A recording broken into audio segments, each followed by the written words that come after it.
देखो बच्चों, इसी एक्सरसाइज का अब एक नया टॉपिक है, mean variance and standard deviation. इसको शॉर्ट फॉर्म में बोलेंगे SD, standard deviation of A probability distribution. अभी तक हमने क्या सीखा है, किसी भी रैंडम वेरिएबल एक्स का प्रोबेबिलिटी डिस्ट्रीब्यूशन बनाना। हमने प्रोबेबिलिटी डिस्ट्रीब्यूशन बनाना सीख लिया। अब इस डिस्ट्रीब्यूशन का अपने को एक क्या निकालना होगा, मीन निकालना होगा, एक वेरिएंस और एक स्टैंडर्ड डेविएशन। देखो, इस मीन के बारे में तो आप 10th क्लास से बल्कि 9th क्लास से ही पढ़ते आ रहे हो कि मीन क्या होता है, एवरेज होता है ना। मीन के हमने फॉर्मूले भी पढ़े हैं 10th क्लास में। जैसे मीन का फॉर्मूला होता था sigma F I x I upon sigma F I, ठीक है। और भी फॉर्मूले हमने पढ़े थे। तो मीन के बारे में तो आपको पहले कभी नाम सुना है आपने, लेकिन वेरिएंस और स्टैंडर्ड डेविएशन आपके लिए क्या है, नई चीज़ है। हालांकि 11th क्लास में आपने कुछ कुछ पढ़ा है इसके बारे में, लेकिन फिर भी ये टॉपिक जो है वो स्टैटिस्टिक्स के है, इसलिए आपको ज़्यादा डिटेल में जाने की ज़रूरत नहीं है। इस टॉपिक से क्वेश्चन पूछे जाने के एग्जाम में बहुत कम चांस है, लेकिन जो बच्चा 100% स्कोर करना चाहता है, जो किसी भी तरह का चांस नहीं लेना चाहता, उस बच्चे को ये टॉपिक करना जरूरी है। सिर्फ आपको क्या करने हैं, तो फॉर्मूले लर्न करने हैं और ये पूरा एक्सरसाइज या ये पूरा टॉपिक जो है ना वो खत्म हो जाएगा आपका। सिर्फ आप दो फॉर्मूले को रट लो। आपके फॉर्मूले क्या है, देखो आपको ये लिखा आएगा पेपर में, find the probability, find the mean and variance of the following probability distribution. मैं एक प्रोबेबिलिटी डिस्ट्रीब्यूशन आपको दे रहा हूँ और सिर्फ एक ही क्वेश्चन से मैं आपको सारी कहानी समझा दूंगा कि आपको क्वेश्चन कैसे पेपर के अंदर अटेम्प्ट करना है। मान लो ये प्रोबेबिलिटी डिस्ट्रीब्यूशन एग्जामिनर आपको बना के नहीं देगा, लेकिन प्रोबेबिलिटी डिस्ट्रीब्यूशन कैसे बनाया जाता है अभी पहले 9 क्वेश्चन में हमने वही तो सीखा है। मान लो प्रोबेबिलिटी डिस्ट्रीब्यूशन आपको कुछ ऐसा दे दिया, 1, फिर यहाँ पे है मान लो 2, यहाँ है 5 और यहाँ है 3/6। इसकी प्रोबेबिलिटी ये 2/6 है, इसकी प्रोबेबिलिटी है मान लो 1/6। और आपसे कहता है इसका क्या निकालो, मीन निकालो और क्या निकालो बच्चों, वेरिएंस निकालो। तो मीन निकालने का फॉर्मूला, आप दोनों फॉर्मूले लिख लो, मीन के और वेरिएंस के फॉर्मूले। तो मीन निकालने का फॉर्मूला, मीन को म्यू बोलते हैं। इस वर्ड को क्या बोलते हैं मैथमेटिक्स में, म्यू, MEW, म्यू बोलते हैं, ठीक है, म्यू। इसको इसको मीन भी बोल देते हैं, या इसको म्यू बोल देते हैं, या इसको बोल देते हैं mean of random variable x, क्योंकि यहाँ पे वेरिएबल कौन सा यूज किया गया है, एक्स यूज किया गया ना। Mean of random variable x, या इसको बच्चों एक दूसरा नाम दिया जाता है क्या, expectation of x, expectation of x, इसको लिखा जाता है EX। EX का मतलब क्या होता है, एक्सपेक्टेशन ऑफ एक्स। यानी कि मैं आपको ये बता रहा हूँ, लिखने के कई तरीके हैं। या तो ये पूछ लेगा म्यू, सिर्फ म्यू पूछ लेगा, या ये मीन कह देगा, या बच्चों ये क्या कह देगा, एक्सपेक्टेशन ऑफ एक्स निकालो, या इसको ये EX कह देगा। सबका एक ही मतलब है, सबका बच्चों एक ही मतलब है, आपको क्या निकालना है, मीन निकालना है। ये चार चीज़ों में से कोई भी लिख सकता है। हम ज़्यादातर यूज करेंगे EX, क्योंकि इसको लिखना क्या है बच्चों, आसान है। EX का मतलब क्या होता है, expectation of random variable x. इसका एक ही फॉर्मूला है सिर्फ, सिग्मा। सिग्मा का मतलब आप सभी जानते हो क्या होता है, समीशन, समीशन होता है। 11th क्लास में भी आपने स्टैटिस्टिक्स पढ़ा है, 10th क्लास में भी पढ़ा है सिग्मा। तो ये जो XI है और ये जो PI है, इन दोनों की बच्चों क्या कर दो, मल्टीप्लाई कर दो। इन दोनों की क्या कर दो, मल्टीप्लाई। यानी कि 1 की मल्टीप्लाई कर दो 3/6 से, 2 की मल्टीप्लाई कर दो 2/6 से, और 5 की मल्टीप्लाई कर दो 1/6 से, और फिर जो आंसर आएंगे तीनों के उनको ऐड कर देना। वही आपका क्या होगा बच्चों, एक्सपेक्टेशन यानी कि मीन होगा, ठीक है। मैं आपको यही टेबल जो है ना, देखो दोबारा बना देता हूँ इसी टेबल को। ये टेबल क्या थी, इसको मैं ऐसे बना देता हूँ। ये यहाँ पे x था और यहाँ पे क्या थी उसकी प्रोबेबिलिटी। x की जगह बच्चों क्या था, 1, 2 और 5, और प्रोबेबिलिटी क्या थी इसकी 3/6, इसकी 2/6 और इसकी क्या थी 1/6। मैंने मीन का फॉर्मूला आपको क्या बताया, देखो x, ये x है और ये px है, इन दोनों की क्या कर लो, मल्टीप्लाई कर लो सिर्फ आप। तो 1 की 3/6 से करोगे तो 3/6 ही आएगी, 2 की 2/6 से करोगे तो नीचे तो 6 ही रहेगा ना, 2 2 जा कितना हो जाएगा 4। 5 की 1/5, सॉरी ये 1/6 है, 5 की 1/6 से करोगे तो कितनी आएगी प्रोबेबिलिटी, 5/6 आएगी। अब आपको निकालना है क्या, मीन। आपको निकालना है मीन, मीन कह लो या एक्सपेक्टेशन ऑफ एक्स कह लो। ये क्या होगी, ये जो तीन वैल्यू आई है ना मल्टीप्लाई करके, इन तीनों को ऐड करना है। तो कितना आंसर आ गया देखो, 3 6 एलसीएम ले लो, 3 + 4 + 5 ऊपर आ गया बच्चों 12। 12 को 6 से डिवाइड किया, आंसर कितना आ गया 2। मीन निकालने का तो बहुत आसान तरीका है कि जो प्रोबेबिलिटी डिस्ट्रीब्यूशन आप निकालोगे ना, उसमें एक्स और पी एक्स दोनों की क्या कर देना, मल्टीप्लाई, और जो जो आंसर आएंगे उनका क्या ले लेना, समीशन ले लेना। ठीक है, उनका क्या ले लेना बच्चों, समीशन। समीशन को शॉर्ट फॉर्म में क्या बोलते हैं, सिग्मा। इनका समीशन ले लेना, वो कितना आएगा आपका 2 आ जाएगा, और जो समीशन आएगा वही आपका क्या है, मीन होगा। मीन निकालने का फॉर्मूला पता लग गया।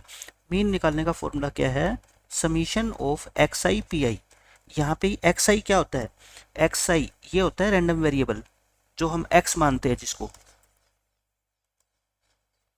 है ना। और ये पी आई क्या होती है बच्चों, उसकी probability, probability of random variable. यहाँ पे फॉर्मूले में आपको कंफ्यूजन ना हो इसलिए मैंने पी एक्स नहीं लिखा, सिर्फ पी आई लिख दिया। पी आई का मतलब ये x1 की मल्टीप्लाई पी एक्स वन से करेंगे, x2 की मल्टीप्लाई पी एक्स टू से करेंगे, ऐसे। ठीक है, क्योंकि समीशन है आई मान लो 1 से लेके n कितना भी हो सकता है। ठीक है, तो ये अपने को क्या निकालना है, इस फॉर्मूले से मीन निकालना है। मीन का फॉर्मूला सीख गए। अब सेकेंड आता है वेरियंस। सिर्फ एक फॉर्मूला है वेरिएंस को निकालने का, वेरिएंस को शॉर्ट फॉर्म में भी लिखते हैं। इसका फॉर्मूला है वेरिएंस का, सिग्मा लगा दो। सिग्मा का मतलब बच्चों आपको क्या करना है, समीशन करना है। सिग्मा लगा के जो आपने ये एक्स आई निकाला है, एक्स आई क्या होता है, रैंडम वेरिएबल जो एक्स होता है उसकी अलग अलग वैल्यू, जैसे पिछले क्वेश्चन में 1, 2 और 5 थी। ठीक है, वो होता है। उसमें से मीन को क्या कर दो बच्चों, माइनस कर दो। हर एक एक्स आई में से मीन को क्या कर दो, माइनस कर दो, उसका क्या कर दो, स्क्वायर कर दो।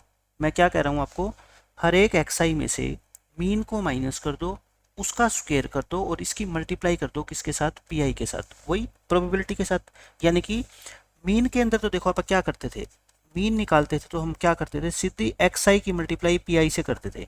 यहाँ पे पी आई तो सेम रहेगा, लेकिन एक्स आई चेंज हो जाएगा। पता है किस में चेंज हो जाएगा, एक्स आई में से मीन माइनस करके और उसका क्या करना है, स्क्वायर। स्क्वायर करने के बाद जो ये आंसर आएगा ना बच्चों, इसकी पी आई के साथ क्या करनी है, मल्टीप्लाई, और फिर सभी वैल्यू को क्या करना है, ऐड करना है, सम करना है उनका। तब क्या निकल के आएगा, आपका वेरिएंस निकल के आएगा। अच्छा, अब आप एक बात समझ गए कि वेरिएंस निकालने के लिए आपको मीन तो निकालना पड़ेगा। वेरिएंस निकालने के लिए आपको मीन तो निकालना पड़ेगा। क्यों निकालना पड़ेगा, क्योंकि ये क्या है, हर एक एक्स आई में से आप क्या माइनस करोगे, मीन। मीन थोड़े आपको एग्जाम के अंदर गिवन होगा, मीन तो आपको फाइंड करना पड़ेगा। यानी कि we have to find mean also, we have to find mean first. First हमें मीन निकालना पड़ेगा टू फाइंड वेरिएंस। वेरिएंस निकालने के लिए मीन आपको फाइंड करना पड़ेगा, उसके बिना क्वेश्चन सोल्व आप नहीं कर सकते। ठीक है, एक तो ये हो गया। अब मैं आपको बताता हूँ, एग्जाम्पल देके इसको क्वेश्चन को सोल्व करके दिखाता हूँ। बस एक एग्जाम्पल काफ़ी है, एक से आपको सारी कहानी क्लियर हो जाएगी। ये टेबल मैं पिछली वाली टेबल यूज कर रहा हूँ क्योंकि वो आसान पड़ेगा आपके लिए। 1, 2, 5, इसकी प्रोबेबिलिटी कितनी थी बच्चों, 3/6, इसकी थी 2/6 और इसकी 1/6 थी। हमने क्या निकाला, पहले मीन निकाला। मीन को हम शॉर्ट फॉर्म में म्यू भी बोल देते हैं। मीन कितना आया था अपना, 12/6 आया था, यानी कि 2। मीन कितना है बच्चों, 2 आया। अब क्या किया करो आप, इस टेबल को है ना वर्टिकल बना दिया करो। इस टेबल को बच्चों क्या बना लो, ये हॉरिजॉन्टल फॉर्म में है ना, ये ऐसे बना लो, आपके लिए आसान रहेगा। 1, 2, 5, ये है 3/6, ये है 2/6 और ये है 1/6। अब मैंने क्या बताया, वेरिएंस निकालने के लिए देखो ध्यान से सुनो मेरी बात। मीन निकाल दिया हमने, मीन को हमने क्या कह दिया, म्यू कह दिया। अब ये जो एक्स आई की वैल्यू है ना बच्चों, इस हर एक एक्स आई में से आपको क्या करना है, इस मीन को माइनस करना है, और मीन लिखने के बजाय शॉर्ट फॉर्म में क्या लिख दो, म्यू लिख दो, और जो आंसर आए उसका क्या करना है बच्चों, स्क्वायर करना है। जो भी आंसर आए उसका क्या करना है, स्क्वायर। तो देखो एक्स आई ये 3 वैल्यू है, 1, 2 और 5। यहाँ पे लिख दो 1, 2 और 5। वर्टिकल टेबल बनाने से ये फायदा होता है, आपको ऐसे लिखना है जैसे मैंने बताया आपको। ठीक है, 1, 2, 5 लिख के इन तीनों में से मीन कितना है, 2 है ना, इन तीनों में से बच्चों 2, 2 को क्या कर दो, माइनस कर दो, और उसका क्या कर दो, स्क्वायर कर दो, उसका क्या कर दो, स्क्वायर कर दो। अब देखना 1 में से 2 गए -1, चाहे -1 आए चाहे +1 आए, स्क्वायर तो 1 ही आएगा। ये क्या आएगा 0, और 3 का स्क्वायर कितना होता है बच्चों, 9। ये वैल्यू आ गई, देखो कितनी आसानी से हमने वैल्यू निकाल दी। अब इसके बाद आपको क्या करना होता है, जो ये वैल्यूज आई है ना आपकी, इनकी मल्टीप्लाई करना है आपको किससे, पी आई से। मतलब कि इन लास्ट वाली दोनों टेबल की मल्टीप्लिकेशन, इनकी दोनों की क्या करनी है, मल्टीप्लिकेशन। देखो 1 की मल्टीप्लाई 3/6 से करोगे फिर 0 की मल्टीप्लाई इससे करोगे तो 0 ही आएगा। 9 की मल्टीप्लाई 1/6 से करोगे तो कितना आएगा आपका 9/6 आएगा। अब अपने को क्या निकालना है बताओ, वेरिएंस निकालना है। क्या निकालना है हमारे को बच्चों, वेरिएंस। और वेरिएंस का तरीका क्या होता है, जो ये लास्ट वाली सारी वैल्यू आई है ना, इनको सबको क्या कर दो, ऐड कर दो, क्योंकि समीशन का क्या मतलब होता है, एडिशन ही तो होता है। भैया आपने xi में से मीन भी माइनस कर दिया, फिर उसका स्क्वायर कर दिया, ये वैल्यूज आ गई। इन वैल्यूज की मल्टीप्लाई कर दी किससे, पी से कर दी मल्टीप्लाई, देखो ये रही है ना। फिर उन सबको क्या कर दिया आपने, ऐड कर दिया। 0 को 0/6 लिख लो, इसको 9/6 लिख लो, तो ये 12/6। 12/6 भी कितना होता है, 2। इस क्वेश्चन में तो बाय चांस आपका वेरिएंस भी 2 आ गया और मीन भी 2 आया था, लेकिन हर क्वेश्चन में ऐसा नहीं होगा, वैल्यू अलग अलग भी आ सकती है। तो आप समझ गए मीन कैसे निकालना है और वेरिएंस कैसे निकालना है। आपको आसान सा मैंने आपको तरीका बता दिया। मीन तो बिल्कुल ही आसान है, वेरिएंस मैंने टेबल बना के आपको दिखा दिया। आपको क्या करना है, देखो एक बार और बताता हूँ मैं। वेरिएंस के लिए आप क्या करोगे, प्रोबेबिलिटी डिस्ट्रीब्यूशन जो आपको गिवन है ना, ध्यान से सुनना मेरी बात, उसको x P x vertical form में लिख लो। एक्स कितना था आपका 1, 2 और 5, इसकी प्रोबेबिलिटी 3/6, 2/6 और 1/6 ये थी। पहले आपको क्या निकालना है बच्चों, मीन निकालना है। सबसे पहले क्या निकालोगे, मीन, क्योंकि इसके बिना तो बात बनती नहीं। मीन यानी कि म्यू। मीन का फॉर्मूला क्या होता है, देखो इस x की और इस px की मल्टीप्लाई करके ऐड करना है ना। मीन का फॉर्मूला क्या है, इन दोनों की मल्टीप्लाई करके और बस सबको ऐड कर दो। मीन तो इतना आसान है निकालना। कितना आ गया 3/6, ये 4/6 और ये 5/6, यानी कि 12/6। और 12/6 का मतलब क्या होता है 2। मीन निकालना मैंने आपको बता दिया। फिर क्या करूंगा मैं, इन xi में से मैं मीन को माइनस करूंगा और जो आंसर आएगा उसका क्या करूंगा, स्क्वायर करूंगा। आपको क्या करना है, ये जो xi है ना 1 to 5, इसको रिपीट कर दो। इसको क्या कर दो बच्चों, रिपीट कर दो। इसमें से क्या माइनस कर दो, मीन। मीन कितना है 2, हर एक में से 2 क्या कर दो, माइनस कर दिया। जैसे मैं बोल रहा हूँ बस वैसे स्टेप करने हैं, और हर एक का क्या करना है, फिर स्क्वायर करना है। देखो इसकी वैल्यू निकाल लो सोल्व करके, ये 1 आ गया, ये 0 आ गया और ये कितना आ गया आपका 9 आ गया, ये आ गया। अब आपको सिर्फ एक काम करना है कि इन लास्ट की दो जो वैल्यू है ना, इनकी बच्चों क्या करनी है, मल्टीप्लिकेशन। क्या करनी है, मल्टीप्लिकेशन, क्योंकि वेरिएंस का फॉर्मूला क्या होता है, समीशन ऑफ, आपने xi में से म्यू माइनस किया और उसका स्क्वायर किया और उसकी मल्टीप्लाई करी किससे, pi से। 3/6 की मल्टीप्लाई 1 से करेंगे तो 3/6 ही आएगा। 0 की मल्टीप्लाई किसी भी नंबर से करोगे 0 आएगा। 9 की मल्टीप्लाई 1/6 से करोगे तो 9/6 आएगा। इन सभी को क्या कर दो, ऐड कर दो, 9/6। तो ये भी कितना आ गया आपका 12/6 यानी कि 2। तो आई थिंक अब आपको मीन और वेरिएंस निकालना आ गया होगा, बिल्कुल आसानी से समझा दिया मैंने। अब एक लास्ट और याद रख लो, क्या, स्टैंडर्ड डेविएशन। ये क्या होता है, स्टैंडर्ड डेविएशन। स्टैंडर्ड डेविएशन के बच्चों अलग फॉर्मूला कोई याद करने की जरूरत नहीं है। जो आपने वेरिएंस निकाला है ना, वेरिएंस, जो भी आपने वेरिएंस निकाला है उसका स्क्वायर रूट कर दो। उसका क्या कर दो बच्चों, स्क्वायर रूट कर दो। मतलब कि चाहे आपको स्टैंडर्ड डेविएशन निकालना हो, चाहे वेरिएंस निकालना हो, मीन तो हर क्वेश्चन में आपको निकालना ही निकालना पड़ेगा, ठीक है।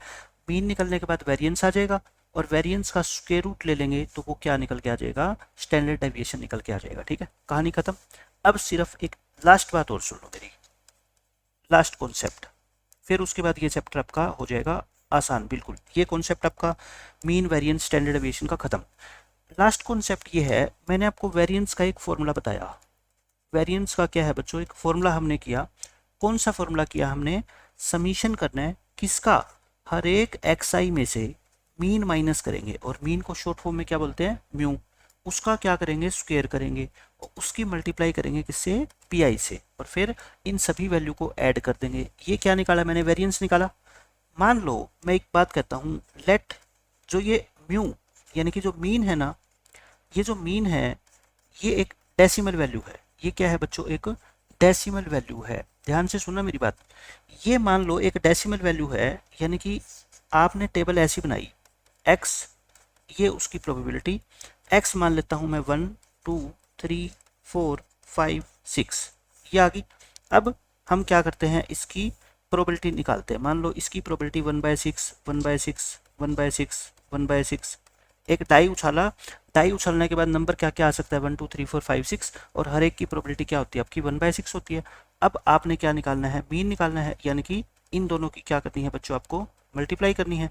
मल्टीप्लाई करोगे 1/6, 2 की 1/6 से करोगे तो 2/6, ये कितनी आएगी बच्चों 3/6, ये कितनी आएगी, मल्टीप्लाई कर रहा हूँ मैं, ठीक है, ये 5/6 और ये 6/6। मीन कैसे निकालते थे बताओ मेरे को। मीन मीन का फॉर्मूला क्या होता था, मीन का फॉर्मूला होता था कि समीशन पी आई एक्स आई या एक्स आई पी आई, इन सबको ऐड करो बच्चों। ऐड करोगे तो न्यूमिनेटर को ऐड कर दो सबको, कितना हो जाएगा बताओ 21, और डिनोमिनेटर में तो सबके कितना है 6 है। 21 को 6 से डिवाइड करोगे, 3 पे काट दो 7/2, और 7/2 का मतलब क्या होता है 3.5, इसका मतलब क्या होता है बच्चों 3.5। अब एक बात सुनो मेरे ध्यान से, अब हमने मान लो क्या निकालना है वेरिएंस। आप ये बताओ वेरिएंस का फॉर्मूला क्या होता है, हर एक xi में से आप मीन को माइनस करोगे, उसका स्क्वायर करोगे, उसकी मल्टीप्लाई करोगे प्रोबेबिलिटी से, और उनका क्या करोगे समीशन, यही करते हो।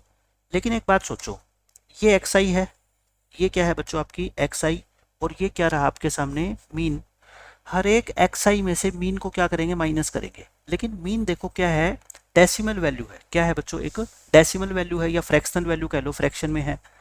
1 में से 3.5 माइनस करोगे तो पॉइंट में आंसर आएगा -2.5, क्या आएगा बच्चों -2.5, और फिर उसका क्या करोगे स्क्वायर करोगे। तो आप खुद सोच लो, डेसिमल वाली वैल्यू का या फ्रैक्शन वाली वैल्यू का स्क्वायर करना बच्चे को थोड़ा क्या लगता है डिफिकल्ट लगता है, क्या लगता है डिफिकल्ट, हालांकि कर देंगे हम, क्योंकि ये 3.5 है, पीछे 0.5 है तो कोई बड़ी बात नहीं है, इसको 7/2 लिख के हम स्क्वायर कर देंगे। लेकिन जरूरी थोड़ा है कि मीन ऐसा आएगा, मीन मान लो ऐसा आ गया 3.63, मैं मान लेता हूँ मीन ऐसा आ गया, तब कैसे करोगे, तब 1 में से ये माइनस करोगे, है ना, कितना आएगा आपका माइनस के 2.63।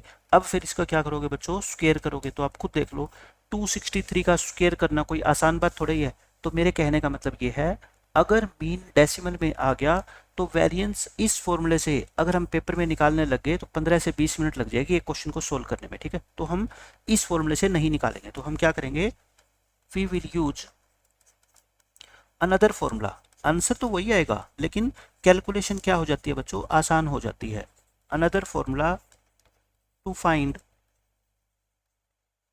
वेरिएंस व्हेन मीन क्या आ जाए बच्चों आपकी एक डेसिमल वैल्यू, हालांकि कहीं यूज कर लेना हर जगह ये वैल्यू डेसिमल वैल्यू, ये फॉर्मूला हर जगह वैलिड है, लेकिन मैं आपको बता रहा हूँ कि मैंने क्यों इस फॉर्मूले का आपको यूज करना सिखा रहा हूँ। जैसे 10th क्लास में अगर आपने मीन निकालना अच्छे से पढ़ा हो तो मीन निकालने के वहाँ पे आपको 3 मेथड बताए जाते हैं बच्चों।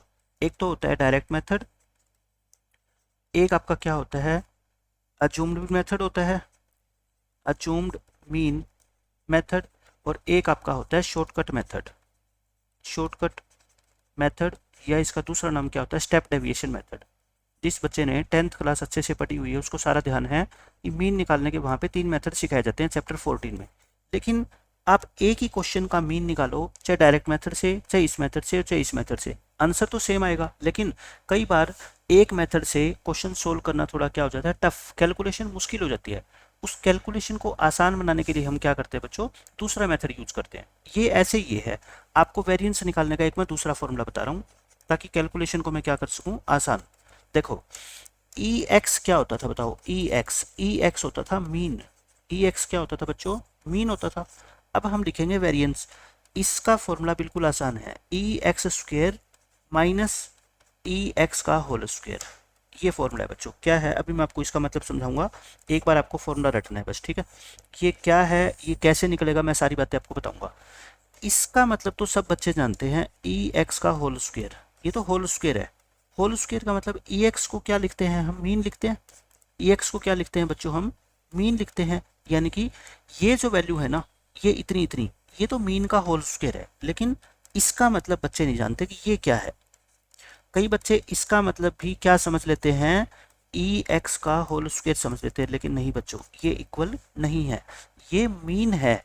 ई का मतलब क्या होता है मीन, लेकिन ये मीन किसका है बच्चों एक्स का नहीं है, ये मीन एक्स का नहीं है, ये मीन किसका है बच्चों एक्स स्क्वायर का है। ये क्या है बच्चों आपका मीन है, लेकिन किसका मीन है एक्स स्क्वायर का।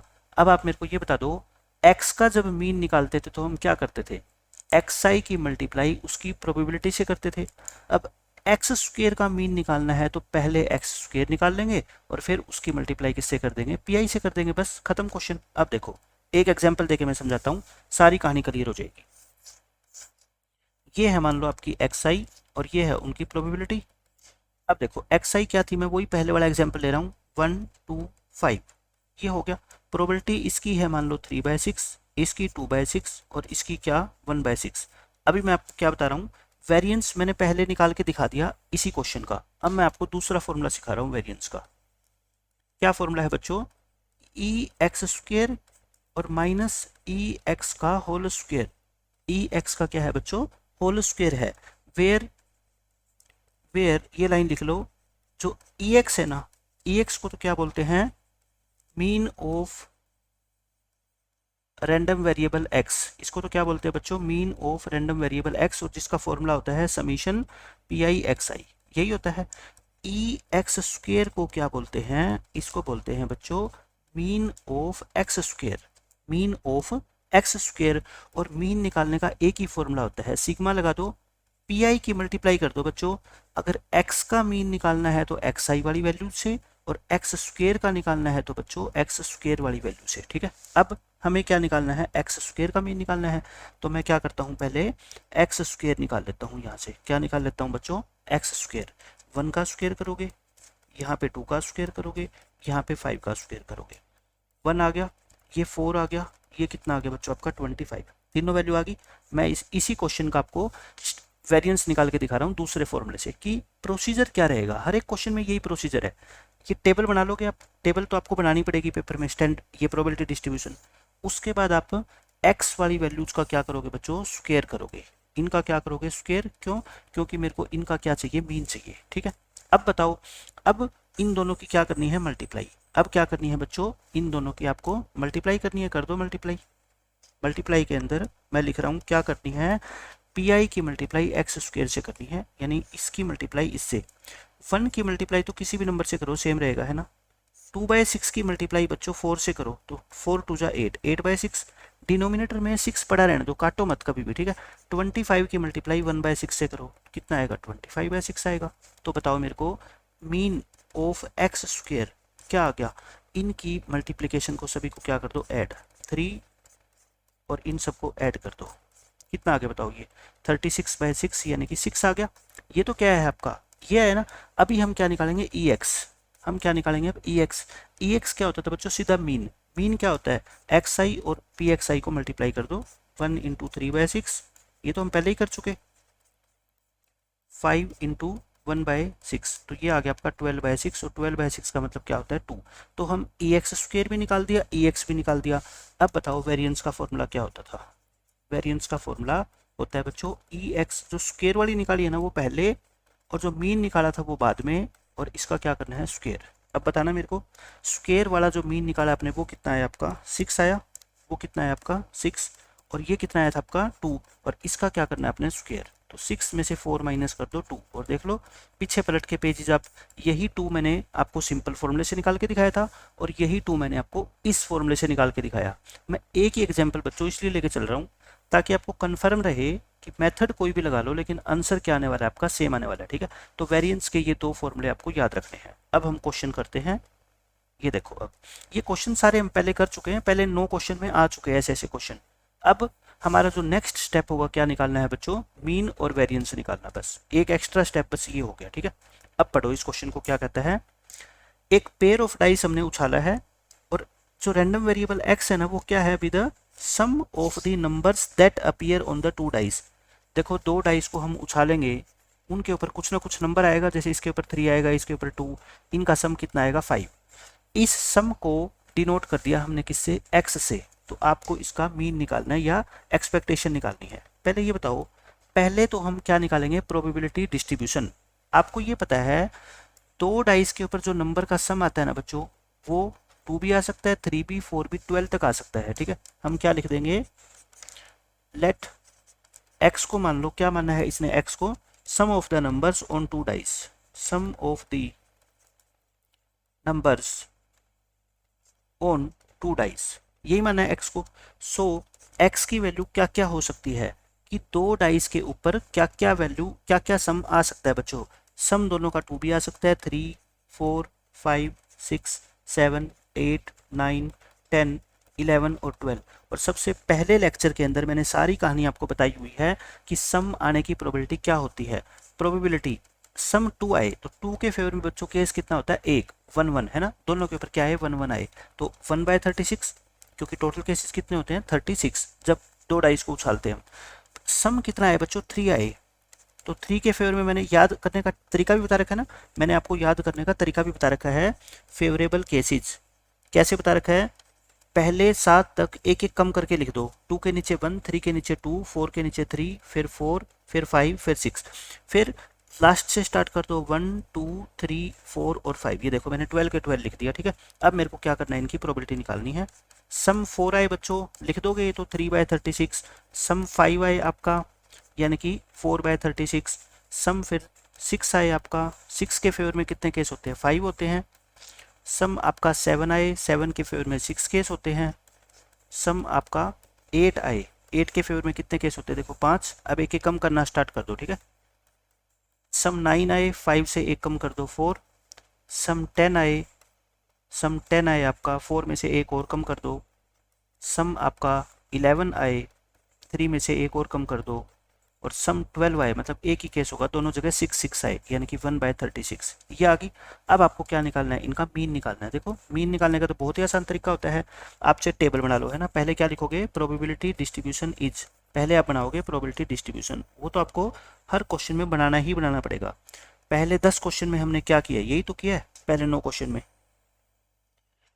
यहाँ क्या लिखते हैं बच्चों, एक्स, यहाँ क्या लिखते हैं उसकी प्रोबेबिलिटी, एक्स वाली लाइन में वैल्यू लिखेंगे एक्स की, यानी कि x2 हो सकता है 3, फिर 4, फिर 5, 6, 7, 8, 9, 10, 11 और 12, ये हो गया। अब हम क्या लिखेंगे, इनकी प्रोबेबिलिटी लिखेंगे। 2 के फेवर में कितने केस होते हैं बच्चों, 1, पहले केस लिख दो 1 2 3 4 5 6, फिर लास्ट से काउंटिंग 1 2 3 4 5 और सबके नीचे क्या लगा दो, 36 लगा दो। सबके नीचे आपको 36 लिखना ही है।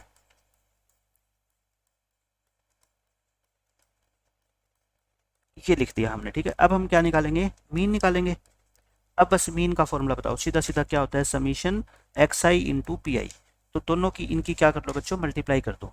आपको वर्टिकल फॉर्म में बनाने की टेबल जरूरत नहीं है, बस इन दोनों की मल्टीप्लाई तो करनी है आपको, यानी कि 2 की मल्टीप्लाई 1/36 से, 3 की मल्टीप्लाई इससे, है ना। तो क्या करोगे, 2 की मल्टीप्लाई 1/36 से, 3 की मल्टीप्लाई 2/36 से, 4 की मल्टीप्लाई इसके सामने वाली प्रोबेबिलिटी से, है ना, 5 की मल्टीप्लाई 4/36 से। ऐसे चलते चलते पूरा लिखने की जरूरत नहीं है, लास्ट में 12 की मल्टीप्लाई किससे करेंगे बच्चों, 1/36 से। देखो नीचे तो सबके 36 आएगा, ये तो कन्फर्म है। ये तो क्या आएगा बच्चों, 36 आएगा। ऊपर क्या आएगा, डिनोमिनेटर की मल्टीप्लाई कर दो बस। 2 1 जा कितना होता है, जैसे 2, फिर 3 2 जा कितना होता है बच्चों 6, क्योंकि नीचे तो 36 ही आएगा। ये कितना होता है 12, ये कितना होता है आपका 20, और ये कितना होता है आपका 30, 7 6 जा 42, और फिर ये आ गया 40, ये आ गया आपका 36, ये आ गया 30, ये 22, और ये कितना आ गया बच्चों 12, ये आ गया। अब हम क्या कर देते हैं, ऊपर वाली सारी की सारी वैल्यूज को ऐड कर देते हैं। देखो कितना आ गया, 8 20 40, 40 और 30 कितना आ गया 70। पहले 70 इसको छोड़ रहा हूँ मैं, 70 और 40 या 70 और 70 कितना हो गया आपका, 70 और 70 140, 140 आ गया, है ना। कैलकुलेशन में मिस्टेक नहीं करनी। अब देखो 42 और ये कितने बच गए आपके 36, ये हो गए आपके 78, और ये हो गए आपके कितने 100, 100 ये हो गए, और 12 ये 112 हो गए। सबको सम किया कितना 252 आ गया। 252 को बच्चों 36 से डिवाइड कर देना, 7 पे कट रहा है, आंसर कितना आ गया आपका 7। मीन निकालना था, मीन कितना आ जाएगा आपका 7 आ जाएगा, खत्म क्वेश्चन। अब ये देखो इस क्वेश्चन में क्या बोलता है, find the variance of the number obtained on a throw of an unbiased die, मतलब कि एक डाइस को उछाला जाता है, उसके ऊपर जो भी नंबर आएगा ना उसका वेरिएंस निकालना है। बच्चों जब एक डाइस को उछालते हैं तो नंबर क्या क्या आ सकता है, 1 2 3 4 5 6, इसमें से कोई आ सकता है। देखो 1 आएगा या 2 या 3 या 4 या 5 या फिर 6। मान लो इसको हमने क्या नाम दे दिया, x नाम दे दिया। सॉल्यूशन में क्या लिख रहा हूं मैं, लेट x, ये क्या डिनोट करता है बच्चों, नंबर ऑब्टेन्ड, यानी कि जो नंबर आएगा, number obtained when we throw a die.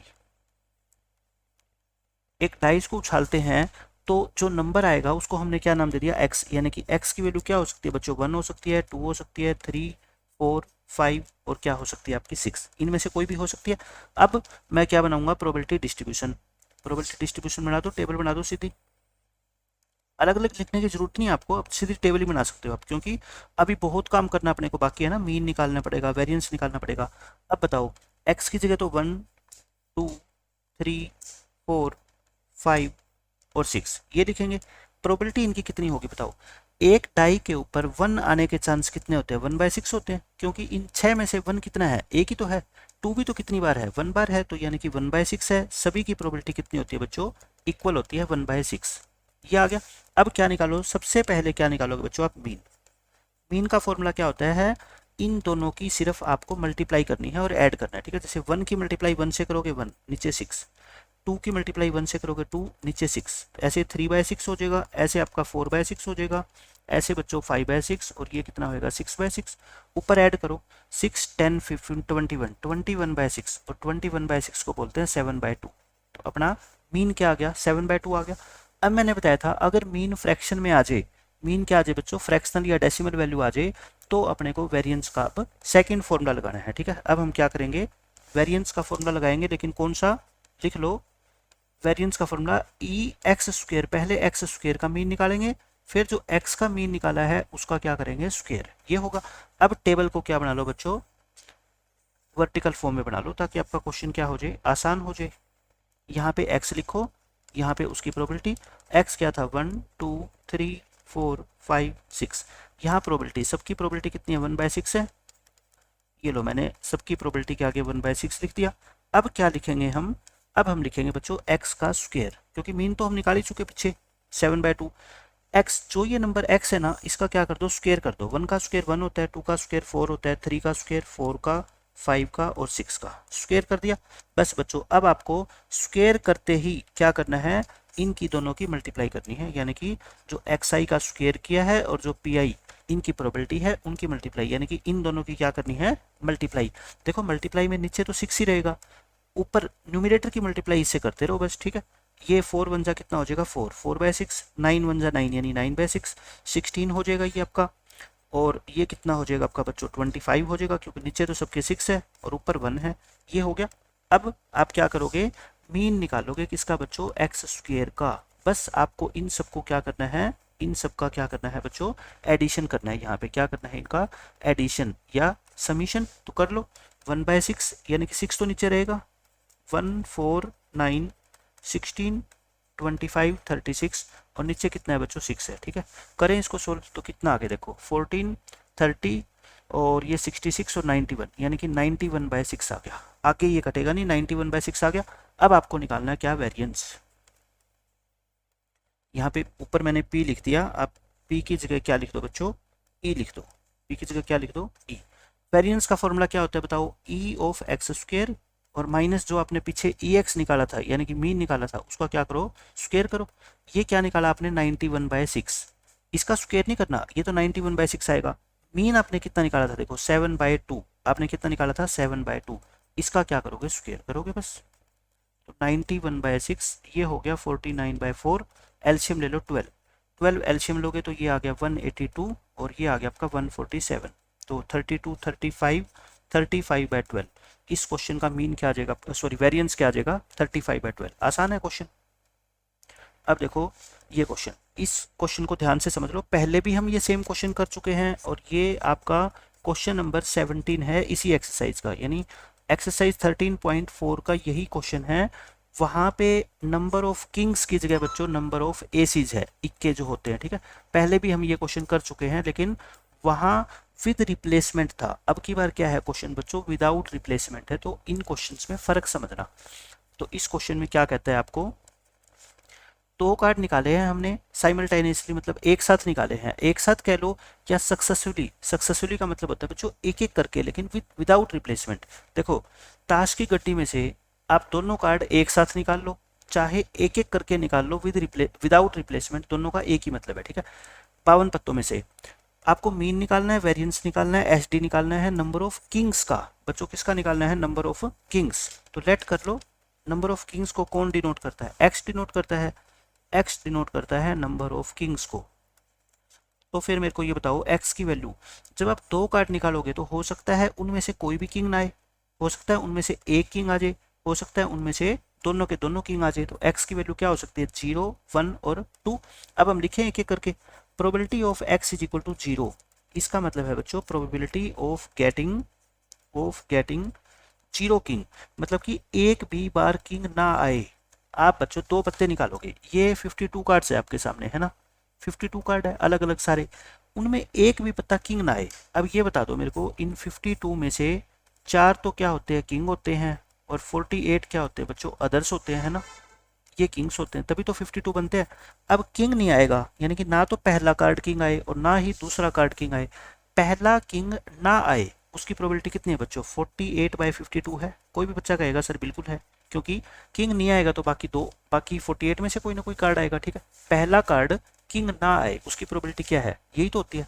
अच्छा, दूसरा कार्ड भी किंग ना आए, मतलब कि दूसरा कार्ड भी इनमें से ही आएगा, तो बच्चों विदाउट रिप्लेसमेंट है, तो एक कार्ड तो नीचे कम हो जाएगा, एक ऊपर से कम हो जाएगा, 48 में से एक कम हो जाएगा, 47। अब इसको सोल्व करो, देखो 4 पे काट लो, 4 पे काटोगे, इसको 3 पे काटोगे अब की बार, बस और नहीं कटेगा, 4 इंटू 47, और नीचे कितना आ गया बच्चों, 13 इंटू 17, यानी कि 221, और 47 को 4 से करोगे 188। इंपॉर्टेंट क्वेश्चन है, काफ़ी ध्यान रखना, ये है, कैलकुलेशन में मिस्टेक नहीं करनी। ये आ गया।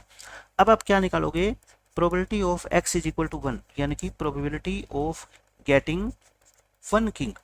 बच्चों एक किंग निकालना है अपने, दो कार्ड्स में से एक क्या होना चाहिए, किंग, और ये क्या है इंपॉर्टेंट, क्योंकि यहीं पे ऐसा जो है ना बच्चे सबसे ज्यादा मिस्टेक करते हैं, इसका ध्यान रखना है। एक किंग का मतलब है, हो सकता है पहला किंग आ जाए और दूसरा किंग ना आए, या हो सकता है पहला किंग ना आए और दूसरा किंग आ जाए, ठीक है। मैं कहता हूं पहला किंग आए तो 4/52 होगी, दूसरा किंग ना आए तो देखो टोटल में से तो एक कम हो जाएगा, किंग नहीं आए तो 48, अब 48 में से थोड़े कम होएगा, क्योंकि पहला तो क्या आया था, किंग आया था। या फिर बच्चों ये भी तो हो सकता है पहला कार्ड किंग ना आए, यानी कि बाकी 48 में से कोई आ जाए, और दूसरा किंग आ जाए, यानी कि एक कार्ड क्या हो जाएगा कम। अब कोई बच्चा कहेगा सर ये चीज़ तो सेम ही है दोनों, ये तो दोनों क्या है, सेम है, एक को सोल्व करके 2 से क्या कर दो, मल्टीप्लाई कर दो, आसान हो जाएगा। देखो 4, ये 13, और ये 16, और ये और ये कितना हो जाएगा बच्चों, 16 का डबल कर दो, 32 डिवाइड बाय 221, ये आ गया। अब तीसरा और लास्ट केस देखो, x is equal to 2, probability of getting 2 kings, यानी कि आपने दो कार्ड्स निकाले हैं बच्चों और दोनों के दोनों किंग आए, पहला किंग आए 4/52, दूसरा किंग आए तो देखो एक किंग कम हो जाएगा और एक टोटल में से कम हो जाएगा, है ना, यही तो होगा। अब इसको सोल्व करें, 4 13 जा 3 17 जा, ऊपर आ गया 1, सारे कट गए ना, और नीचे कितना आ गया आपका 221। तो ये आपकी तीनों की प्रोबेबिलिटी आ गई। अब क्या बना दो, प्रोबेबिलिटी डिस्ट्रीब्यूशन बना दो। अब क्या बनाओ बच्चों, प्रोबेबिलिटी डिस्ट्रीब्यूशन। ऐसा ही सेम क्वेश्चन हम इसी लेक्चर में कर चुके हैं, तो कोई नई बात है नहीं, बस कैलकुलेशन आपको करते जाना है अच्छे से। ऊपर क्या लिखोगे बच्चों, x लिखोगे, नीचे क्या लिखोगे, इसकी प्रोबेबिलिटी। x की वैल्यू 0 आई, x की वैल्यू 1 आई और x की वैल्यू 2 आई। प्रोबेबिलिटी कितनी आई इसकी, 188/221, फिर आपकी आई बच्चों 32 डिवाइड बाय 221, और फिर आई 1/221, ये आ गई। अब हमारे को निकालना है तीनों चीज़ें, मीन, वेरिएंस और स्टैंडर्ड डेविएशन। सबसे पहले बता दो मीन निकालना। मीन निकालना तो बहुत आसान है। आसान क्यों है, क्योंकि मीन का फॉर्मूला तो यही होता है कि इन दोनों नंबर्स की मल्टीप्लाई करके ऐड करते जाओ बस। जीरो की तो किसी भी नंबर से मल्टीप्लाई करेंगे जीरो ही आएगा, 1 की किसी भी नंबर से मल्टीप्लाई करेंगे कोई फर्क नहीं पड़ेगा, वो ऐसा कैसे रहेगा। 2 की मल्टीप्लाई इससे करेंगे तो 2/221 आएगा, है ना, ये तो सबको पता है। कितना आ गया, ऊपर 34 नीचे 221। अच्छा, आपकी बुक में जो है ना वो यही आंसर छोड़ रखा है, लेकिन मैं कहता हूँ ये 17 पे कटता है, ये 17 पे बच्चों कट रहा है, क्योंकि 221 क्या था बताओ, आपको ये पता होना चाहिए। मल्टीप्लाई करके जब हमने लिखा था तो ये 17 इंटू 13 तो था ना, तो इसका मतलब ये 17 पे कट रहा है। आंसर कितना आ गया फिर आपका, 2/13। कितना आंसर आ गया आपका, 2/13 मीन का आंसर आ गया।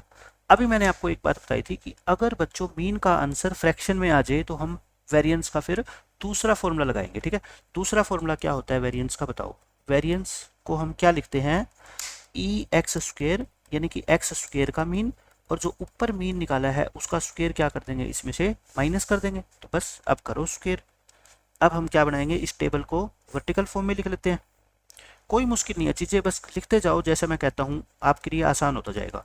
ये क्या है, 0 फिर 1 फिर 2, इसकी वैल्यू कितनी है बच्चों 188/221, ऐसे ही ये दोनों वैल्यू लिख दो। अभी हम क्या करेंगे, x का स्क्वायर करेंगे ना, x वाली वैल्यू का क्या करोगे बच्चों स्क्वायर, 0 का स्क्वायर 0, 1 का स्क्वायर 1 और 2 का स्क्वायर 4। अब स्क्वायर करने के बाद इन दोनों की क्या करते हैं, मल्टीप्लाई करते हैं, इन दोनों की मल्टीप्लाई करो, 0 की तो किसी भी नंबर से मल्टीप्लाई करो 0, 1 की इससे करोगे तो सेम रहेगा ये, और 4 की इससे करोगे तो बच्चों कितना आ जाएगा, ऊपर 4 आ जाएगा, बस कोई मुश्किल थोड़ा ये क्वेश्चन, ये आ गया। अब हम क्या निकालेंगे, वेरिएंस। अब बता दो मेरे को वेरिएंस का क्या फॉर्मूला होता है, सीधा सीधा इन सबको क्या कर दो, ऐड कर दो पहले। अच्छा वेरिएंस से पहले हम क्या निकालेंगे, छोड़ो वेरिएंस को ना लिखो भी, पहले हम ई एक्स स्क्वायर निकालेंगे। पहले क्या निकालेंगे बच्चों, ई एक्स स्क्वायर, इन सबको क्या करेंगे, ऐड करेंगे, तो ऊपर 32 आ गया, एक 4 आ गया, नीचे कितना आ गया 221, यानी कि 36/221, ये कटता है नहीं तो बस इतना ही छोड़ना पड़ेगा। अब अपने को क्या निकालना है, वेरिएंस, बस वैल्यू पुट कर दो वेरिएंस की। ई एक्स स्क्वायर हम निकाल ही चुके, ई एक्स यानी मीन हमने पहले निकाला, उसका स्क्वायर क्या कर दो, माइनस कर दो, 36/221 में से बच्चों इसका स्क्वायर यानी कि 2/13 का, बुक में देखो आंसर आपको पॉइंटों में छोड़ रखे हैं, लेकिन आपको जरूरी नहीं है कि पूरा लास्ट तक सोल्व करना है डेसिमल में, क्योंकि ऐसे सोल्व करोगे तो आपके लिए थोड़ा सा क्वेश्चन क्या हो जाएगा, मुश्किल होएगा। इससे अच्छा है आप बस फ्रैक्शन में छोड़ देना आंसर, इसका स्क्वायर करोगे। अच्छा अब इनका क्या करना पड़ेगा, एलसीएम, नेक्स्ट पेज पे करते हैं। 36/221, देखो क्या था ये वेरिएंस अपना, 36/221 और 4/169। अच्छा एलसीएम लेना माँ बात लगती है कई बच्चों को, आपको सबको पता है 221 कितना है, 17 × 13 है, और ये कितना होता है 13 × 13 होता है। एलसीएम कितना आएगा बताओ, 13 में ये 2 बार यहाँ पे है, 2 बार आएगा, और 17 ऐसे ही आता है। अब एलसीएम लेने के बाद क्या करते हैं बच्चों, ये 17 और 13 कट जाएगा है ना, यानी कि 13 बचेगा, 36 × 13 बच गया, और यहाँ से 4 इंटू क्या बचेगा आपका 17 बचेगा। 13 की मल्टीप्लाई 36 से, कोई मुश्किल नहीं है कर लोगे। 13 की मल्टीप्लाई किससे करनी है बच्चों, 36 से, कितने आएगी 13 6 जा 78, बच गए 7, 13 3 जा 39, 39 और 7 कितने होते हैं आपके 46, इसमें से 17 4 जा 68, और नीचे कितना आ गया आपका 13 × 13 × 17, ऊपर आ गया बच्चों 400, नीचे आ गया 13 × 13 × 17, यानी कि 400 डिवाइड बाय, इन दोनों की मल्टीप्लाई कर देना 2873। अब देख लो आप, इसको डिवाइड करना आसान काम थोड़ा ही है, तो आप क्या करो, इतना छोड़ दो बस, ये क्या आ गया आपका, ये आ गया बच्चों आपका क्या, वेरिएंस, ये वेरिएंस आ गया। अब हम करेंगे क्या, स्टैंडर्ड डेविएशन। स्टैंडर्ड डेविएशन तो क्या होता है, वेरिएंस का स्क्वायर रूट निकाल दो बस, वेरिएंस का आपको बस स्क्वायर रूट निकालना है। वेरिएंस कितना है आपका, देखो ऊपर वाली वैल्यू लिख लो, 400 डिवाइड बाय 17 × 13 × 13, ये है ना, क्योंकि स्क्वायर रूट निकालना है तो 400 का तो 20 होता है, एक 13 बाहर आ जाएगा और 17 अंदर रहेगा है ना, 17 अकेला है अंदर रहेगा, बस इसको इतना छोड़ दो, या ज़्यादा से ज़्यादा क्या कर लो, इसको रैशनलाइज कर दो, इसको √17 से ऊपर मल्टीप्लाई कर दो, √17 से नीचे कर दो बस, तो 20 × √17, और नीचे कितना आ गया बच्चों 13 × 17, तो बस इतना आंसर छोड़ सकते हो आप, 220 √17, और इनकी मल्टीप्लाई कितनी होती है 221, तो कोई ज़्यादा डेसिमल में आपको निकालने की जरूरत है नहीं, ठीक है। अब ये 3 एग्जाम्पल थे मैंने करवा दिए, अब चलते बच्चों हम क्वेश्चन के ऊपर। देखो क्वेश्चन, देखो बच्चों हमने एग्जाम्पल पूरे कर लिए हैं, अब ये अपनी एक्सरसाइज के क्वेश्चन स्टार्ट हो गए 13.4 के। इसमें आपसे कहता है find the mean number of heads in 3 tosses of a fair coin, यानी कि एक क्वाइन को 3 बार उछाला गया है, उसमें हेड लेके आने हैं आपको और उसका मीन निकालना है। तो मीन का मतलब वही पहले प्रोबेबिलिटी डिस्ट्रीब्यूशन बनाएंगे, बहुत आसान केस क्वेश्चन है ये तो। फेयर क्वाइन को 3 बार उछाला जाएगा, तो आपको ये पता है कि टोटल केसेज जो होंगे वो 8 होते हैं, हेड हेड, फिर tail tail, head tail, tail head, 4 ये लिख लिए। इन्हीं 4 को क्या कर दो आप, रिपीट कर दो, ये सबसे आसान तरीका होता है इनके 8 केस लिखने का। पहले 4 के आगे आप क्या लगा दो, हेड लगा दो सभी के आगे, और अगले 4 के आगे क्या लगा दो, टेल। ये हमारे 8 केसेस हो गए। अब आपसे ये कहा गया है क्वेश्चन के अंदर कि नंबर ऑफ हेड्स लेके आने हैं और उसका मीन निकालना है, तो लेट कर लो x डिनोट करता है एक रैंडम वेरिएबल, किसको, नंबर ऑफ हेड्स को, अगर x नंबर ऑफ हेड को रिप्रेजेंट करता है तो x की वैल्यू क्या हो सकती है, 0। 0 से स्टार्ट होएगा, क्योंकि हो सकता है एक बार भी हेड ना आए, हो सकता है एक बार आ जाए, 2 बार आ जाए, या फिर 3 बार आ जाए, क्योंकि हम क्या निकाल रहे हैं, 3 बार उछाल रहे हैं एक कॉइन को। तो probability of x is equal to 0, इसका मतलब क्या होता है बच्चों, प्रोबेबिलिटी ऑफ गेटिंग 0 हेड, मतलब कि एक भी हेड नहीं आएगा। तो ऊपर जो मैंने 8 केस लिखे हैं, इसमें छांट के ये बताओ ऐसे कितने केस है जिसमें एक भी हेड नहीं है, सिर्फ एक केस है ना, टेल टेल टेल वाला, तो यानी कि 1/8 हो जाएगी। Probability of x is equal to 1, यानी कि प्रोबेबिलिटी ऑफ गेटिंग, ऐसे क्वेश्चन बहुत कर चुके हम, 1 हेड, एक हेड आए। इन 8 में से ऐसे केस छांट लो बच्चों जिसमें एक हेड है, आपको कितने केस मिलेंगे, 3 मिलेंगे, है ना, 3/8। Probability of x is equal to 2, यानी कि probability of getting 2 heads, 2 heads आप छांट लेना, आपको कितने मिलेंगे, 3/8। और probability of x is equal to 3, यानी कि probability of getting 3 heads, 3 head, एक ही केस ऐसा है जिसमें तीनों हेड है, तो इसकी कितनी आ जाएगी प्रोबेबिलिटी, 1/8। अब हम क्या बनाएंगे, इसकी टेबल बनाएंगे, probability distribution, probability distribution is, probability distribution बना लो, और फिर उसका क्या निकाल देंगे, मीन निकाल देंगे। मीन तो सबसे आसान होता है, ये है x और ये है प्रोबेबिलिटी ऑफ x। x में क्या है, 0, 1, 2 और 3, प्रोबेबिलिटी इसकी 1/8, बीच वाली दोनों प्रोबेबिलिटी 3/8, और लास्ट वाली कितनी है बच्चों, 1/8। अब बताओ मेरे को मीन निकालने का अपना फॉर्मूला क्या होता है, समीशन PI/XI या XI/PI, यानी कि इन दोनों की मल्टीप्लाई करके ऐड करते जाओ, 0 की मल्टीप्लाई करोगे किसी भी नंबर से 0, 1 इंटू 3/8 यानी 3/8, 2 इंटू 3/8 यानी 6/8, 3 इंटू 1/8 यानी कि कितना होएगा आपका 3/8। इनको ऐड करोगे ऊपर कितना आ जाएगा 12, 12/8, और 12/8 का मतलब क्या होता है 3/2। ये इस क्वेश्चन का आंसर है, 1.5 लिख दो इसको, चाहे 3.2, 3/2 लिख दो। अब इस क्वेश्चन में क्या कहता है, 2 डाइस थ्रो किए गए हैं, x जो रैंडम वेरिएबल है वो क्या डिनोट करता है, नंबर ऑफ सिक्सेज, यानी कि कितने 6 आएंगे बच्चों, 2 डाइस उछालेंगे कितनी बार 6 आएंगे, यानी कि एक डाइस ये उछाला, एक डाइस ये उछाला, हो सकता है दोनों के ऊपर 6 आ जाए, हो सकता है एक के ऊपर 6 आ जाए। अच्छा, एक के ऊपर 6 आएगा तो ऐसा भी हो सकता है कि इसके ऊपर 6 आए, या हो सकता है दोनों में से किसी के ऊपर 6 ना आए, है ना, ये केस हो सकते हैं।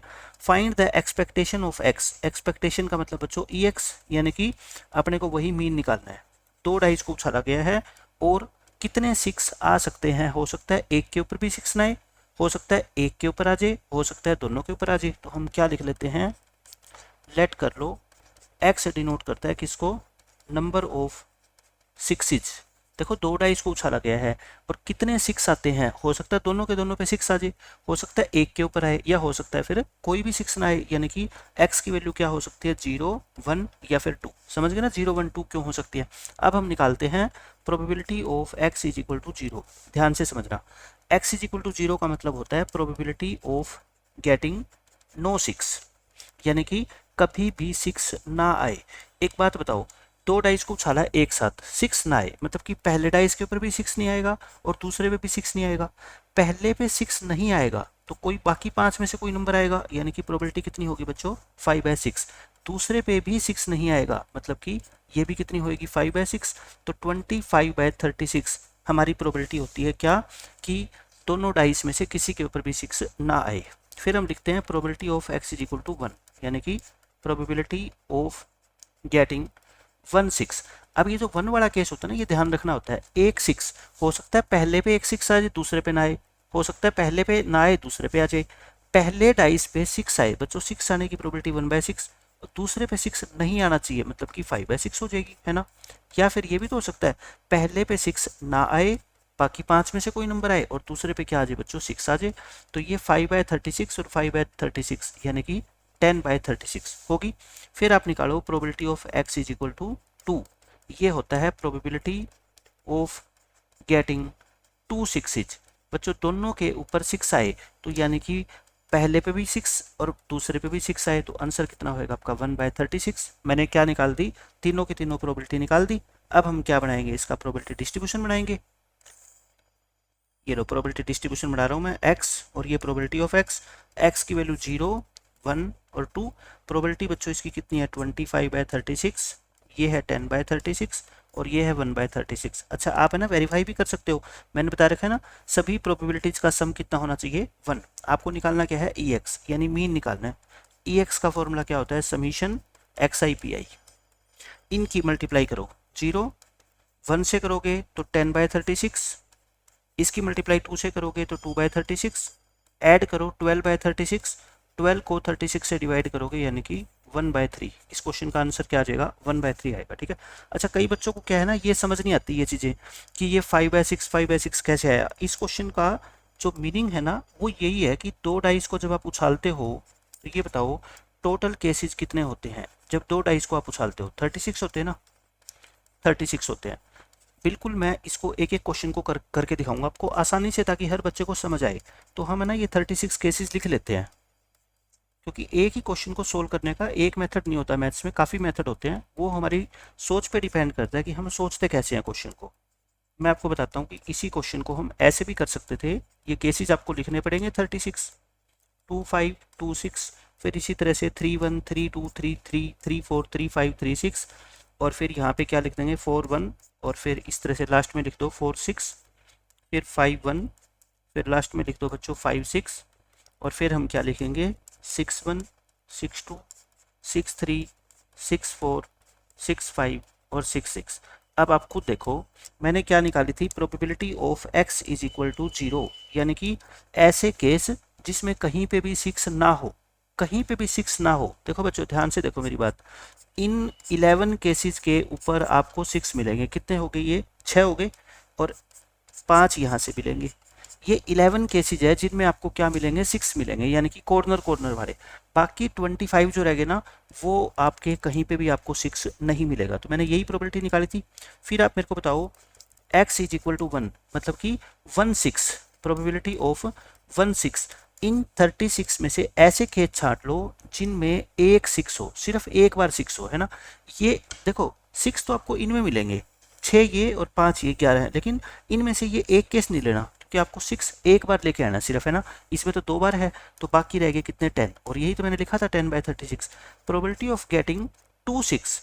तो बच्चों 2/6 यानी कि दोनों बार 6 आना चाहिए। आप खुद देख लो सिर्फ यही एक ऐसा केस है जिसमें कितने हैं 2 केस है। तो ये 3 प्रोबेबिलिटी जो मैंने पीछे निकाली है ना आपकी, देखो ये वाली, यही मैंने आपको इस तरह से भी क्वेश्चन को सोल्व करके दिखा दिया। एक ही क्वेश्चन को सोल्व करने के दो तरीके हैं। अब देखो इस क्वेश्चन में क्या कहता है, ये इंपॉर्टेंट क्वेश्चन है, ये नया क्वेश्चन है, मतलब कि कई बच्चों को तो ये क्वेश्चन बिना पढ़े तो समझ ही नहीं आएगा कि अगर पहले मान लो सोल्व नहीं कर रखा और एग्जाम में ये क्वेश्चन आ गया तो बच्चा नहीं कर पाएगा क्योंकि इसका मीनिंग ही उसको समझ नहीं आएगा। लेकिन एक बार जब मैं एक्सप्लेन कर दूंगा चीज़ों को आपको अच्छे से तो आगे से आपकी मिस्टेक नहीं होगी। इसमें कहता है 2 नंबर सेलेक्ट करे हमने at random without replacement from the first 6 positive integer. बच्चों पहले 6 पॉजिटिव इंटीजर यानी कि 1, 2, 3, 4, 5, 6 हमने इनमें से 2 नंबर सेलेक्ट कर लिए विदाउट रिप्लेसमेंट। इसका मतलब आप ये मान के चलो कि आपने कार्ड बना रखे हैं ऐसे, है ना, आपने कार्ड बना रखे हैं और इन कार्ड में से आपने 2 कार्ड सेलेक्ट कर लिए, है ना, विदाउट रिप्लेसमेंट। एक्स क्या डिनोट करता है, अब की बार ये लाइन इंपॉर्टेंट है, ध्यान से पढ़ो। Let X denote the larger of the 2 numbers. बच्चों इसका मतलब ये है कि आप जो 2 नंबर सेलेक्ट करोगे ना उनमें से x पता है क्या है, वो बड़े वाला नंबर। जैसे मान लो आपने एक 1 सेलेक्ट कर दिया और एक 2 सेलेक्ट कर दिया तो इसमें x पता है क्या है, x है यहाँ पे 2। क्यों? क्योंकि इन दोनों नंबर में से जो बड़ा है उसको डिनोट करता है क्या, x। जैसे एक आपने 3 सेलेक्ट कर लिया और एक आपने 6 सेलेक्ट कर लिया, इन दोनों में से बड़ा कौन है बताओ, 6। तो ये 6 क्या कहलाएगा यहाँ पे, x कहलाएगा। यानी कि इन 6 में से जो 2 नंबर आपने सेलेक्ट करे हैं उनमें से जो लार्जर होगा वो किसको डिनोट करेगा, x को डिनोट करेगा। फाइंड ई एक्स यानी कि अपने को क्या निकालना है, मीन निकालना है। तो पहले मैं मेरी बात ध्यान से सुनना, मैं सारी चीज़ें आपको ये समझाता हूँ कि लार्जर का इसका मतलब क्या होता है, क्योंकि उसके बाद तो क्वेश्चन खत्म ही हो जाएगा। तो आप ये बताओ x क्या है, x है larger of the 2 selected numbers. जो मैं बोल रहा हूँ उसको ध्यान से सुनो। आपने 2 नंबर सेलेक्ट करे, उसमें से जो नंबर बड़ा होगा ना वो क्या कहलाएगा, x कहलाएगा। आप एक बात बताओ, क्या x की वैल्यू 1 हो सकती है? क्या मैं x को 1 लिख सकता हूँ? आप कहोगे जी बिल्कुल नहीं लिख सकते, क्यों? क्योंकि इन कार्ड्स के ऊपर 1 2 3 4 5 6 लिखा हुआ है, ठीक है। आपने एक नंबर मान लो 1 सेलेक्ट कर लिया, इसके साथ कुछ भी सिलेक्ट कर लो दूसरा नंबर, मान लो 5 आ गया है ना, तो क्या ये 1 कभी अपने साथ वाले नंबर से बड़ा हो सकता है? 1 तो बड़ा हो ही नहीं सकता, क्योंकि 1 तो इन सब में से छोटा है ना, और विदाउट रिप्लेसमेंट है, यानी कि दो कार्ड हम ऐसे सिलेक्ट नहीं कर सकते। पहला अगर 1 सेलेक्ट कर लिया तो दूसरा फिर 1 के अलावा कुछ आएगा, ठीक है। पहले तो मेरे को ये बताओ, 1 तो नहीं हो सकता, इसकी वैल्यू 2 हो सकती है ना, क्योंकि दो सेलेक्टेड नंबर में से 2 बड़ा हो सकता है, क्योंकि हो सकता है आपने 1 2 सेलेक्ट करे हो तो 2 तो बड़ा हो सकता है ना। हम तो सारी पॉसिबिलिटी काउंट कर रहे हैं। अब आपको पता लग गया कि सर 2 बड़ा हो सकता है, 3 भी हो सकता है, 4 भी, 5 भी और 6 भी। क्यों 1 क्यों नहीं हो सकता? क्योंकि 1 के साथ आप कोई भी नंबर सेलेक्ट कर लो, 1 अपने साथ वाले नंबर से बड़ा नहीं हो सकता। और x कहता है मैं तो है ना 2 नंबर में से बड़े वाला हूं, तो x की वैल्यू 1 कभी भी नहीं हो सकती। तो मैंने x तो लिख के दिखा दिया। अब मैं आपको बताता हूँ टोटल केसेस क्या होंगे। क्या है बच्चों ये टोटल केसेस क्या होंगे जब आप इनमें से एक नंबर को सिलेक्ट करोगे। देखो ये डाइस वाला क्वेश्चन है, जैसे आप 2 डाइस उछालते हो टोटल केसेस कितने होते हैं 36, लेकिन इसमें से जो डबलेट होते हैं ना 1 1 2 2 3 3 4 4 5 5 6 6, ये 6 केस बच्चों हटा दो, बाकी 30 केस जो रह जाएंगे ना वो आपके टोटल केसेस होंगे। कितने होंगे 30 केस। वो कैसे हुए मैं आपको लिख के दिखा देता हूँ। जैसे आपके सामने 6 कार्ड रखे हुए हैं, ठीक है, आपने कार्ड उठाने हैं 2, टोटल केसेस कितने हैं?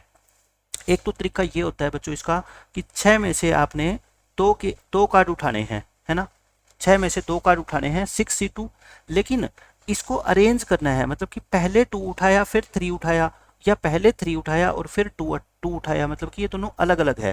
तो अगर आपने परमोटेशन पढ़ा है तो इसका आंसर क्या आएगा 6P2, यानी कि 6 फैक्टोरियल, और 6 में से 2 गया 4 फैक्टोरियल, यानी कि 30। लेकिन अगर नहीं भी पढ़ा मान लो इतनी डिटेल के अंदर आपने परमोटेशन, तो भी कोई बात नहीं, तो भी मैं आपको भी सारा कुछ डिटेल में सोल्व करके दिखाता हूँ। देखो पहले मैं क्या कहता हूँ आपको कि आपने फर्स्ट कार्ड उठाया, उसके ऊपर क्या आ गया 1 आ गया, फर्स्ट कार्ड उठाया उस पर क्या आ गया 1। अब जो सेकंड कार्ड आप उठाओगे वो 2 भी उठा सकते हो, है ना, यानी 1 के साथ 2 भी आ सकता है, 1 के साथ 3, हम तो सारी पॉसिबिलिटी देख रहे हैं। 1 के साथ 5 भी आ सकता है और 1 के साथ 6 भी। 1 के साथ 1 नहीं आ सकता, क्यों? एक कार्ड आपने उठा लिया तो उसको रिप्लेस नहीं किया, उसको अलग रख दिया आपने, इसलिए मैं कह रहा हूँ ये 1 1 ये 2 2 ये हटा दो, बाकी 36 में से बाकी क्या रहेंगे 30। आपको पता लग गया अब 30 कैसे आएंगे। पहला कार्ड मान लो आपने 2 उठा लिया, ठीक है, अगला आप 2 के साथ 1 भी उठा सकते हो, 2 के साथ 2 नहीं उठा सकते, क्योंकि एक कार्ड जिसके ऊपर 2 लिखा हुआ है वो उठा लिया तो वो कार्ड तो गायब हो गया, तो 2 कहाँ से आएगा, नहीं आएगा। 2 के साथ 3 आ सकता है, 2 के साथ 4, 2 5 और 2 6 ये हो सकते हैं। फिर इसी तरह से पहला कार्ड आपको पता लग गया 3 1 आ सकता है, 3 2, 3 3 नहीं आएगा, 3 4, यानी अब आपको आइडिया हो गया कि मैं कैसे 30 केस जो है ना लिख सकता हूँ। फिर 4 के साथ 1 आएगा, 4 के साथ 2, 4 3, 4 4 नहीं आएगा, 4 5 आएगा, 4 6 आएगा, फिर 5 1 आएगा, 5 2 आएगा आपका, 5 3 आएगा, 5 4, 5 5 नहीं आएगा, 5 6 आ जाएगा, फिर बच्चों 6 1 आ जाएगा, 6 2, 6 3, 6 4 और 6 5, 6 6 नहीं आएगा, मतलब कि डबलेट वाले नंबर मैंने छोड़ दिए, बाकी सारे के सारे नंबर मैंने ले लिए। तो अब आप समझ गए ये टोटल केस कितने हो गए 30।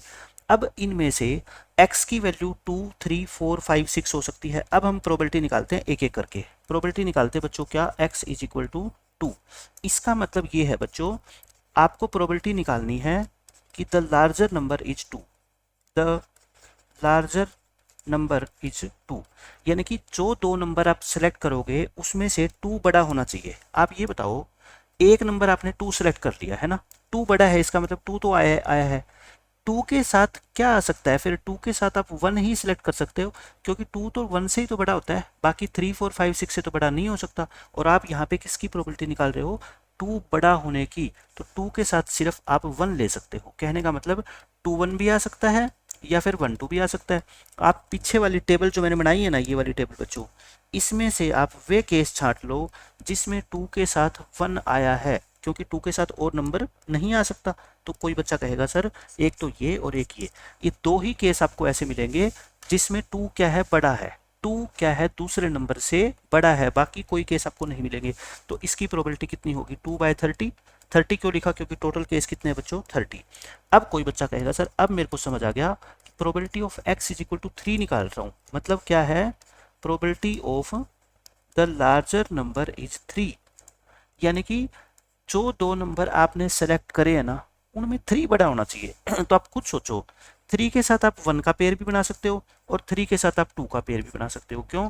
इन दोनों में से 3 क्या है? बड़ा है। तो 3 के साथ 1 है तो 1 के साथ 3, मतलब 3 1 और 1 3 दोनों आएंगे। 3 2 है तो बच्चों 3 2 भी आएगा और 2 3 भी आएगा। मतलब समझ गए, ये 4 केस होंगे, यानी कि दो दो केस बढ़ते जाएंगे। और ऐसे नहीं समझ आए ना, इस टेबल में से आप वे देख लो जिनमें 3 जो है ना अपने साथ वाले नंबर से बड़ा है। एक तो 1 3 आएगा, एक 3 1 आएगा, है ना। ये दो मैं करके दिखा रहा हूँ आपको।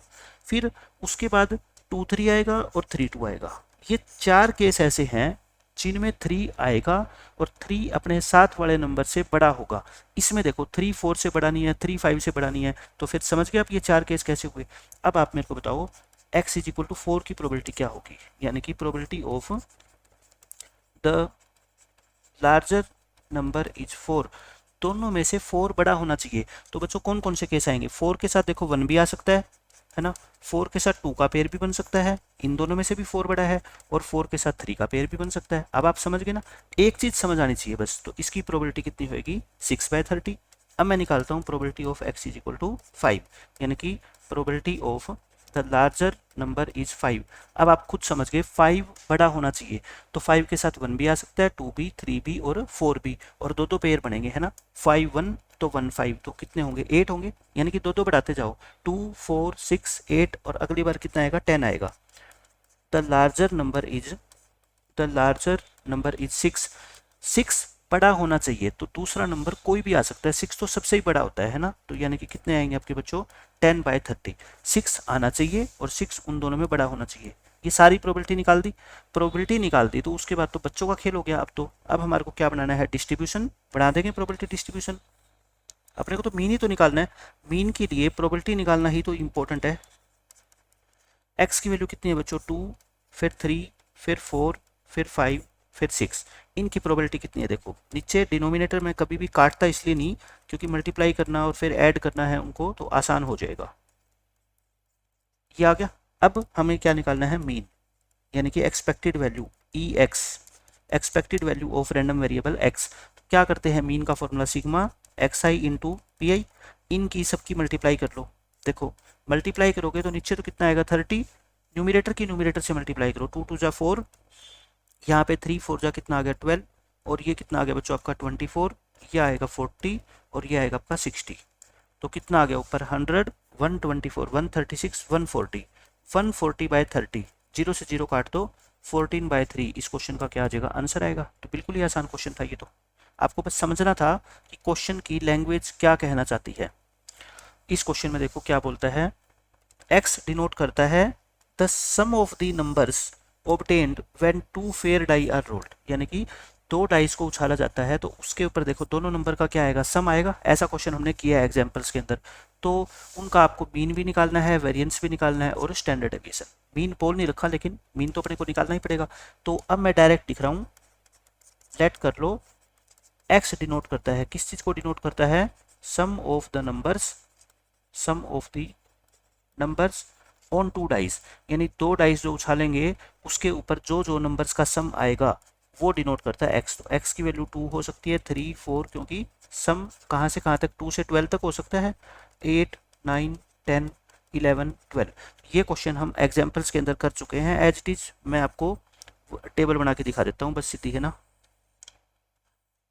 क्योंकि अब मीन वेरिएंस मेरे निकालने से कुछ नहीं होगा, आपको ही सोल्व करना है और कोई बहुत ज़्यादा मुश्किल है भी नहीं। और पेपर में क्वेश्चन कोई बहुत लेंथी क्वेश्चन नहीं आएगा आपका। सिर्फ एग्जामिनर आपसे कैलकुलेशन नहीं करवाना चाहता। 12th का पेपर दे रहे हो आप, ठीक है। आपसे एग्जामिनर ये चाहता है कि आपको कॉन्सेप्ट क्लियर है या नहीं है। वो छोटा क्वेश्चन देगा जिसमें 3 या 4 क्या हो, डाटा हो सिर्फ।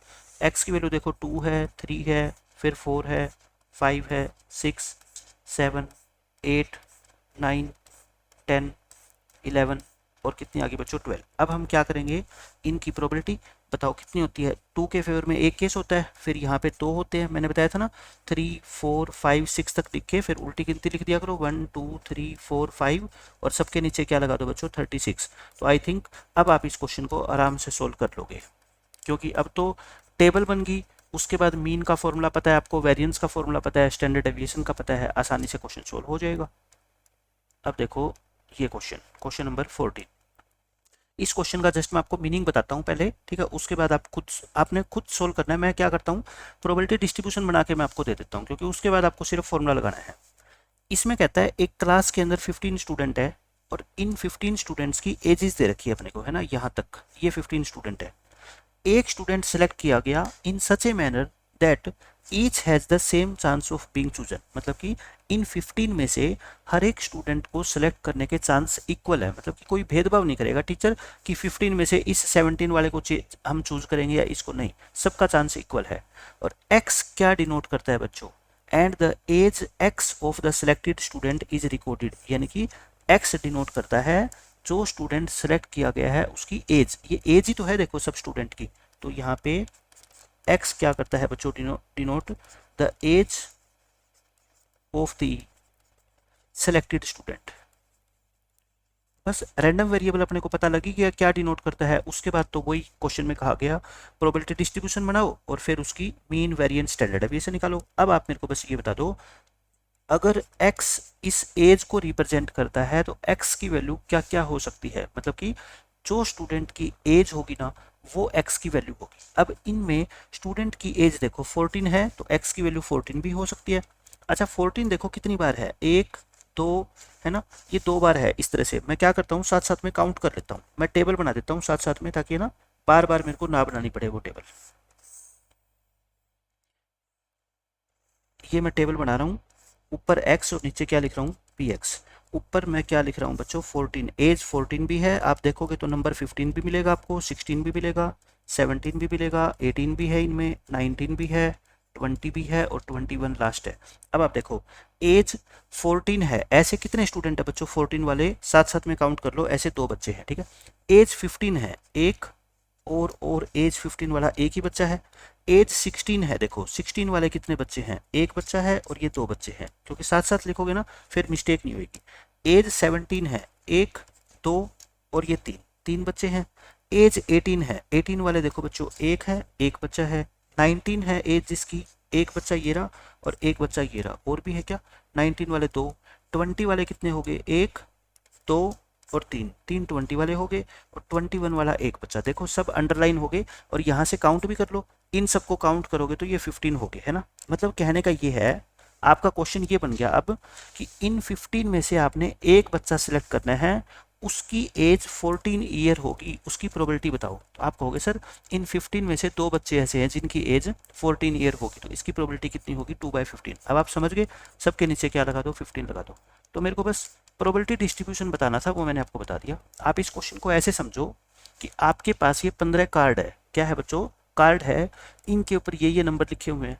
बताओ एक कार्ड आपने सेलेक्ट करना है उन 15 में से, उसके ऊपर जो नंबर लिखा आएगा वो 19 लिखा आएगा। तो आप कहोगे सर टोटल तो 15 है और ऐसे 2 कार्ड है जिनके ऊपर 19 लिखा हुआ है, तो 19 लाने की प्रोबेबिलिटी कितनी होगी, 2/15। तो यही तो कहता है। तो टेबल बना ली, उसके बाद आपको मीन वेरिएंस एसटी निकालना है खुद से, बस हो जाएगा क्वेश्चन। अब ये देखो बच्चों, ये बिल्कुल इजी क्वेश्चन है, सबसे आसान क्वेश्चन यही है आपका। इसमें ये कहता है एक मीटिंग में 70% मेंबर्स फेवर में हैं और 30% अपोज करते हैं। अपोज करने का मतलब होता है बच्चों विरोध करना, है ना, विरोध करना। ए सर्टेन प्रपोजल, प्रपोजल क्या होता है, जैसे मान लो आप एक कंपनी के अंदर इम्प्लॉय हो, आप एक कंपनी के अंदर नौकरी करते हो और कंपनी के अंदर एक मीटिंग हुई सारे इम्प्लॉयज़ की और बॉस की, और बॉस ने कोई प्रपोजल रखा, मतलब कि कोई सुझाव रखा आपके सामने, और आपके विचार जानने हैं उसने कि आप मेरे इस सुझाव का, सजेशन का या प्रपोजल का फेवर करते हो या इसको अपोज करते हो। मतलब आपको ये प्रपोजल मेरा अच्छा लगा या फिर इस आपको अच्छा नहीं लगा। तो आप अच्छा लगा तो फेवर करोगे और अच्छा नहीं लगा तो क्या करोगे, अपोज करोगे, मतलब उसके अगेंस्ट में वोट डालोगे कि नहीं हमारे को अच्छा नहीं लगा। तो 70% लोग जो है ना वो फेवर करते हैं और 30% उसका क्या करते हैं, विरोध करते हैं। एक मेंबर सेलेक्ट कर लिया रैंडम पे आपने, आपकी कंपनी में जितने भी मेंबर है उसमें से एक मेंबर सेलेक्ट कर लिया, एंड वी टेक, देखो अब इस क्वेश्चन को ध्यान से समझना, x की वैल्यू क्या क्या हो सकती है। कहता है x की वैल्यू हम 0 लेंगे, कब, अगर वो पर्सन अपोज करेगा, मतलब कि जो पर्सन हमने सेलेक्ट किया है अगर उसने अपोज किया तो x की वैल्यू को क्या रखेंगे, 0।